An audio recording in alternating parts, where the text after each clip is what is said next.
آقا کریم علیہ الصلوۃ والتسلیم نے جگہ جگہ کے اوپر والدین کی عظمت کو اجاگر کیا، والدین کی شان کو بیان کیا، والدین کے مقام و مرتبہ کو بیان کیا۔ آئیے والد گرامی کی شان کے حوالے سے ایک روایت کو سماعت فرمائیں۔ ایک نوجوان، ہماری طرح کا کوئی نوجوان ہوگا، بلکہ ہم سے تو کہیں درجے اعلیٰ اور بہتر ہوں گے جو حضور کے دور مبارک میں گزرے ہیں، سبحان اللہ سبحان اللہ، لیکن جوانی ہے، آقا کریم کی بارگاہ میں حاضر ہو گئے، آ کر اپنے والد گرامی کی شکایت پیش کی۔ جن کے والد سلامت ہیں اور بڑھاپے میں چلے گئے ہیں، ممکن ہے ہم میں سے بھی کسی کو ان سے یہ شکایت ہو۔ ذرا صرف کانوں کے ساتھ نہیں، دل کی سماعتوں کے ساتھ سنیے گا۔ آقا کریم کے بارگاہ میں آ کے عرض کرتے ہیں، آقا میرے والد گرامی بوڑھے ہو چکے ہیں، کیفیت یہ ہے میں جو کما کے لاتا ہوں، جو کما کے لاتا ہوں بے دریغ خرچ کر دیتے ہیں، بے دریغ خرچ کر دیتے ہیں، بڑی مشکل سے کماتا ہوں، سارا لٹا پٹا دیتے ہیں۔ یہ دربار رسالت ہے، یہاں پہ یک طرفہ فیصلہ نہیں کیا جاتا۔ میرے اور آپ کے رجپال آقا صلی اللہ علیہ وسلم نے فرمایا جائیں، جا کے اپنے والد گرامی کو بھی بلا کے لے آئے۔ وہ نوجوان اپنے بابا کو بلانے کے لیے جب گھر گئے، کہا بارگاہ رسالت سے سندیشہ اور بلاوا آیا ہے۔ آقا یاد فرما رہے ہیں، باپ کو بھی پتہ چل گیا، لگتا ہے جس عدالت سے بلاوا آ گیا ہے آج پیشی ہو رہی ہے۔ آقا نے ایسے ہی نہیں بلایا، یقیناً کوئی نہ کوئی شکایت پہنچ چکی ہے۔ اہل عرب فصیح اللسان تھے، اپنے دکھڑے بھی شعروں کی صورت میں بیان کرتے تھے۔ وہ بوڑھا باپ کانپتے قدموں کے ساتھ گھر سے نکلا درباری رسالت میں حاضر ہونے کے لیے۔ دلی دل میں فلبدی اشعار کہے، دلی دل میں اشعار کہے، اور ان اشعار میں اپنے بیٹے سے شکوہ اور دکھڑا کیا۔ ادھر یہ بزرگ حضور کی بارگاہ میں پہنچے، ادھر عرش معلیٰ سے پروردگار عالم نے فرمایا جبریل جاؤ، جا کے میرے محبوب کو یہ پیغام سناؤ۔ سبحان اللہ۔ فرمایا جب وہ بوڑھے بابا تشریف لائیں،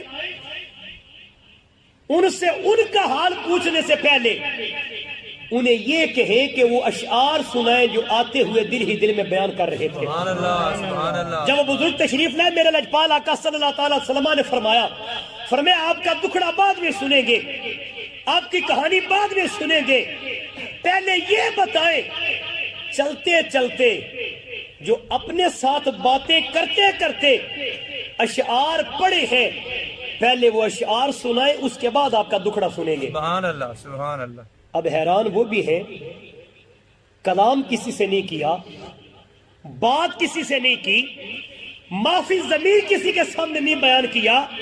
حیران ہو کر جب حضور کی جانب دیکھا، میرے لجپال آقا صلی اللہ علیہ وسلم نے فرمایا میرا رب جو علیم بذات الصدور ہے، میرے رب نے ابھی جبریل امین کو بھیجا ہے اور فرمایا ہے اپنے غلام سے پہلے کہے وہ اشعار پڑھ کے سنائے جو کسی غیر نے ابھی تک نہیں سنے۔ اب وہ بابا جی وہ شعر حضور کے بارگاہ میں سنانے لگ جاتے ہیں۔ سبحان اللہ سبحان اللہ۔ طویل اشعار ہے، ان کا فقط لب لباب آپ کے سامنے رکھنا چاہتا ہوں۔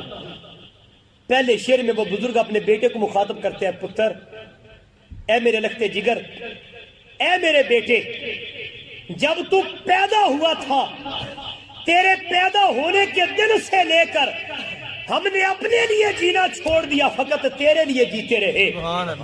اے بیٹے ہم بھوکے رہ کر تجھے کھلاتے رہے، پیاسے رہ کر تجھے پلاتے رہے، بے لباس رہ کر تجھے لباس عطا کرتے رہے، کائنات کی نعمتیں اپنے اوپر استعمال نہیں کرتے تھے، تجھے عطا کرتے رہے۔ اے بیٹے تو پروان چڑھتا گیا، ہم گھٹتے چلے گئے، تو طاقتور ہوتا چلا گیا، ہم کمزور ہوتے گئے، تیرے بازوؤں میں قوت آتی چلی گئی، ہمارے ہاتھوں میں رشا آتا چلا گیا، تیرے قدم مضبوط ہوتے گئے، ہمارے قدم ڈولنے لگے۔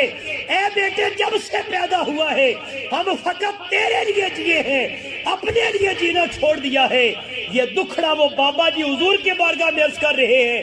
میرے لجپال آقا کے چشمان مبارک سے چھما چھما آنسو جاری ہے، داڑھی مبارک تر ہے، دامن مبارک تر ہے۔ جب وہ دکھڑا سنا چکے نا، خاطب کر کے فرمایا اے باپ کی شکایت کرنے والے، اب اپنے نبی کا فیصلہ بھی سن لے. سبحان اللہ سبحان اللہ. فرمایا آنتا و مالوکا لِأَبِيك، تو بھی، تیری جائیداد اور تیرا مال بھی تیرے باپ کی ملکیت ہے، جیسے چاہے جہاں چاہے خرچ کرتا پھرے، بحیثیت اولاد تیرے لیے یہ حق نہیں بنتا اپنے بابا سے یہ پوچھ نہیں سکے میری کمائی کو کہاں پہ خرچ کیا. سبحان اللہ.